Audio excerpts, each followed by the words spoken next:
E você acredita que o arrebatamento vai acontecer antes dos 7 anos de, que seriam aquele período de 3 anos e meio, 3 anos e meio, Uhum. né?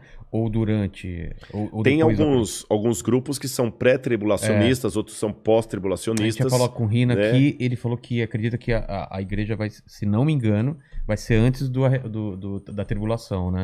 Eu acredito que a igreja passará pela grande tribulação, Vivenciando? vivenciando. Eu acredito que Ah, sim. é? Por várias razões. A primeira delas, você sabe que toda a doutrina de arrebatamento da igreja, dispensacionalismo, Arrebatamento, pro pessoal que não tá acostumado, como você explicaria? tá, eu vou resumir o que é o arrebatamento. Tá. Vocês já ouviram falar, pessoal, aqui num filme chamado Deixados para Trás, de Tim LaHaye? Eu vi, mas eu não Left sei. Behind, né?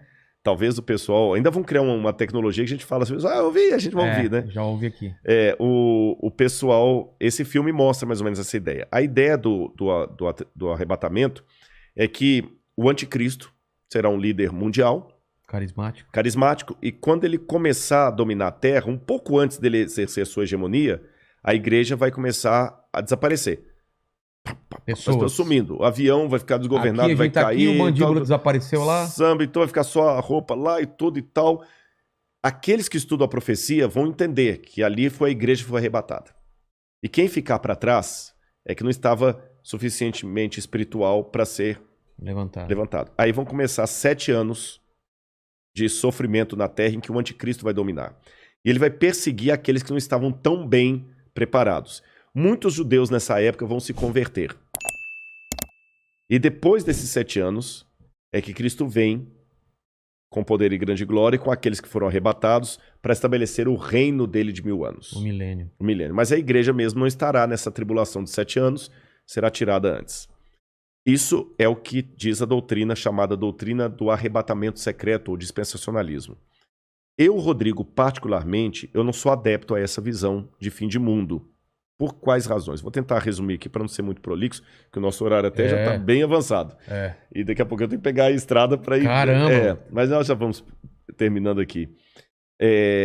Essa doutrina do dispensacionalismo, ela só passou a existir, sabe por quê? Houve um padre que ele, dominicano, Francisco Rivera.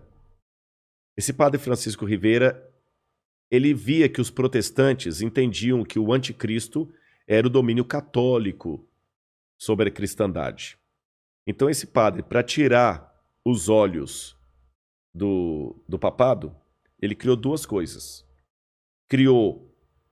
Deu uma ênfase a uma ideia preterista, que o anticristo era Nero, e que a volta de Jesus será o seguinte, que o anticristo é alguém que vai surgir ateu no futuro e que a igreja não estaria aqui. Aí, a ideia desse padre passou para um homem chamado Darby, um pregador. Isso eu estou falando já no começo do século XX. Darby começou a pregar aquilo, começou a empolgar, começou a dar mais ênfase, sistematizou tudo isso que eu estou falando. Aí veio, depois de Darby, veio Scofield e criou a Bíblia Anotada de Scofield, que se tornou a Bíblia de todos os protestantes.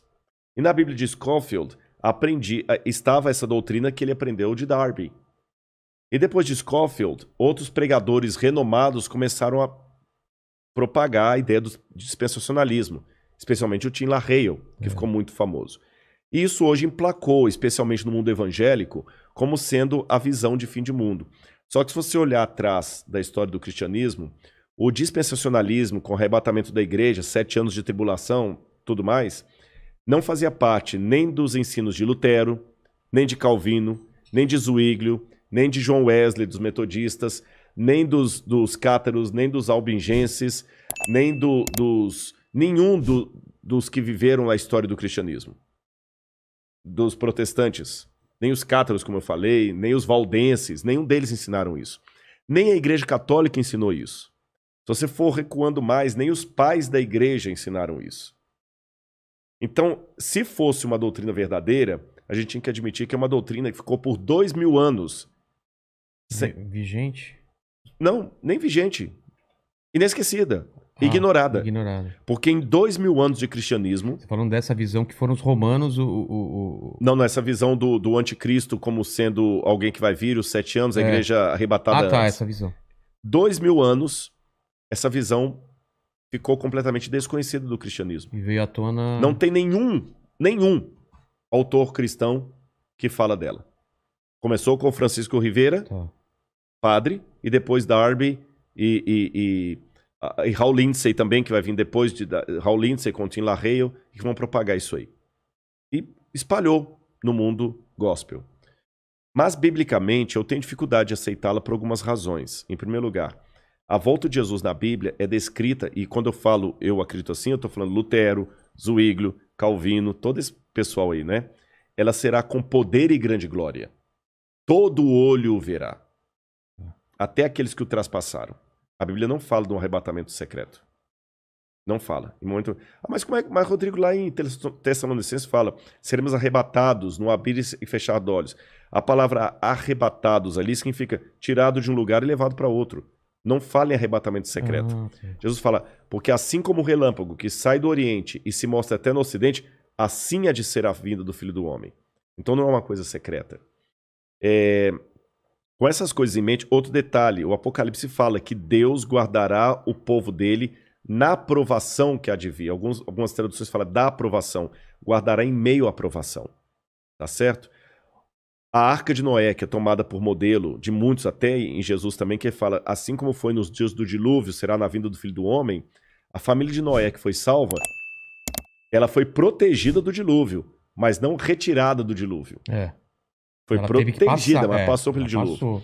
Então, com esses e outros elementos, que eu precisaria de mais tempo para decidir. Não, mas eu entendi a visão. Eu acredito que Jesus vai voltar com poder e grande glória depois do período da grande tribulação. A grande tribulação antecipa a volta de Jesus, porque Mateus fala, logo em seguida, a tribulação daqueles dias, fala da Idade Média, o sol escurecerá, a lua não dará sua claridade, etc, etc, etc, etc.